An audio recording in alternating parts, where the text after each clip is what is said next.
Sat-navs. Oh, sat-navs, where am I going now? RevelatorAlf.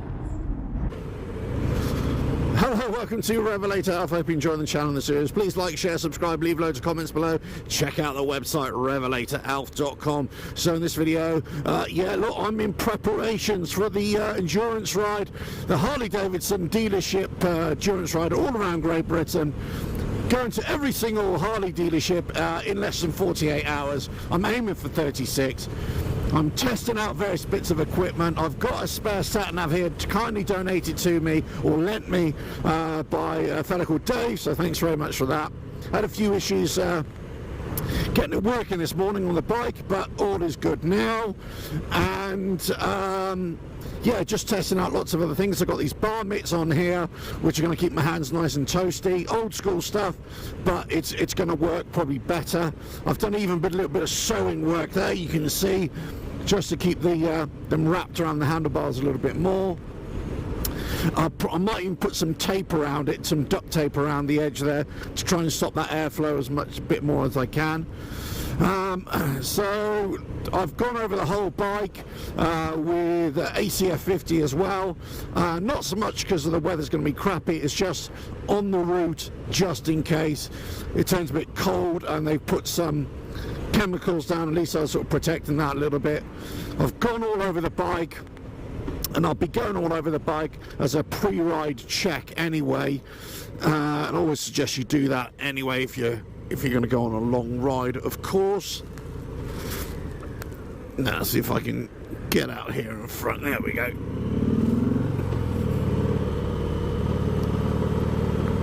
Woohoo! Yeah, I thought that car was going to come up on me inside there. Anyway, right, so it's good. It's all good. Preparations are going good. I'm looking at the route. I'm looking at this sat-nav to make sure that it's taking me on the fastest routes and not on the slowest routes. So right now I'm riding to Harley Davidson in Reading, and it's the usual route which I would take from work, and it is taking me on the right route. When I was planning the route last night on the Garmin software, Basecamp, on the computer, it tried to take me in lots of different country lanes and stuff, which I know that's gonna slow me down. So I'm doing a bit of testing on the route. I'm making sure that the equipment I'm taking, that I can fully charge, and this is why I've also got the tank bag here, that I can keep everything close at hand right here, right down there. And also, if I need to disconnect everything, I can take all my valuables with me and just, take it with me. I'm not leaving it all on the bike. So yesterday I bought a spare fuel can, which I'm going to take with me in the panniers, and just in case I need to extend my fuel range a little bit. So that should be good. So the bike has all been checked over, and I'll be checking it over again just before, obviously, the ride. So that's all good. I'm feeling quite confident about it now. I was starting to feel a bit apprehensive about the ride, but actually the closer it gets, the more I've considered it, the more I've sort of memorized the route a lot more, the more I'm feeling more confident about actually riding it. I'm not confident that I'll manage to achieve it in 36 hours, but I'm confident that the preparations are going well.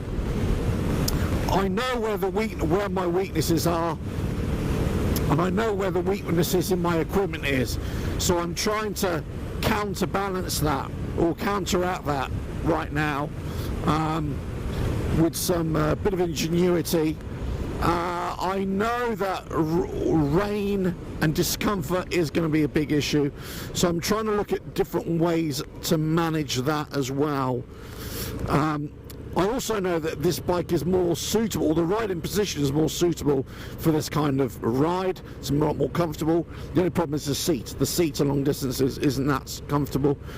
So I'm looking at different ways. Now, I have found if I'm wearing multiple layers and the big winter weight textiles, it actually adds a little bit of padding on the old derriere.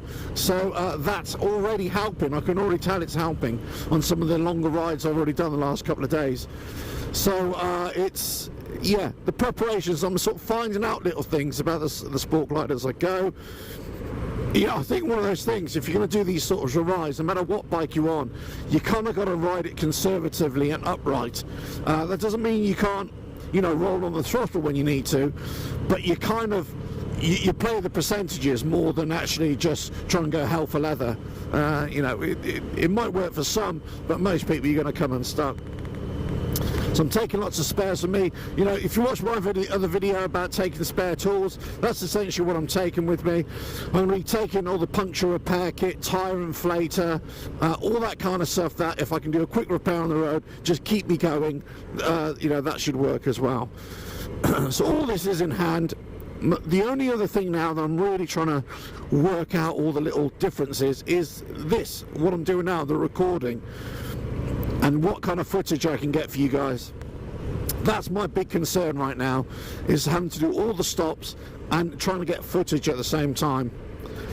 So I'm not 100% sure how I'm going to do that, and try and get everything that will make a good review video, good documentary type video afterwards, but also get footage to discuss lots of different things like, you know, rider focus, rider discomfort, you know, all that kind of stuff on the road on these long distance rides or endurance rides. Long distance is a different thing, but doing long distance and under a time constraint, that's for me is endurance. That's when you have to push it out as much as you can. Anyway, so just to let you know, really, this is just a video to say, look, preparations are going well.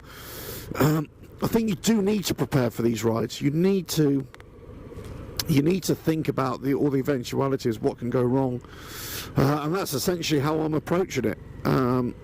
It doesn't necessarily make me the best endurance rider in the world. No, I would never claim anything like that. I don't even know if I'll be able to do it. I never definitely say I can. You know, I always aim to do it, but never say I definitely can. I know it's going to be a battle between physical and mental and frustration and, you know, all that kind of stuff, the psychological dramas that you have. That's part of it. That's part of endurance riding. That's part of long distance and timed riding. But anyway, look, preparations are going well. That's all I can say. A lot more videos coming on this subject. A lot more things as I'm discovering about the sport glide and also all the other videos about Softails and things like that. So, you know, lots more videos coming, lots more videos on this. Any support that you can give on this ride, be muchly appreciated, greatly appreciated. And also, you know, if you can donate to the charity, which I'm doing this for, all the links in the description and just giving page, that would be greatly appreciated as well. And you know what? Hopefully I'll see you all on the other side of it, and you know, I can crack open a bottle of beer or a glass of wine and toast to my successful completion of it. Right, catch you on the next video whenever it is. Please like, share, subscribe, leave loads of comments, and check out that website, RevelatorAlf.com. Right, ta-da now.